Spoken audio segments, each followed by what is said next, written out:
Judicial commission ने 7 रुकनी आईनी bench तश्कील दे दिया। जस्टिस अमीनुद्दीन को आईनी बेंच के सरबराह मुकर्रर किया गया है। 7 और 5 के तनासुब से फैसला हुआ।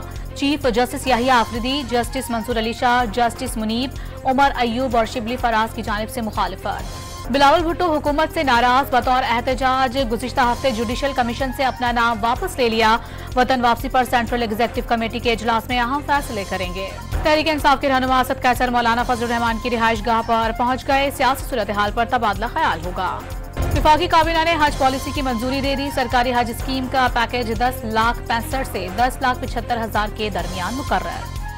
पाकिस्तान ने इसराइली हमले ईरान की खुद मुख्तारी की संगीन खिलाफ वर्जी करार दे दिए। मसला फलस्तीन अक़वाम मुत्तहिदा की करारदादों के मुताबिक हल किया जाए, ईरान का मुतालबा। कोशाखाना 2 केस में अदालत ने बुशरा बीबी की हाजिरी से इस्तिस्ना की दरखास्त मंजूर कर ली। आइंदा समाअत पर बुशरा बीबी को हाजिरी यकीनी बनाने की हिदायत। डेरा इस्माइल खान में दराबन रोड पर FC काफिले पर दहशतगर्दों का हमला। 1 एहलकार शहीद, 5 जख्मी हो गए। ट्रेन के जरिए मनशियात स्मगलिंग की कोशिश नाकाम। रावलपिंडी रेलवे स्टेशन से 2 खवातीन समेत 4 मुल्जिमान गिरफ्तार।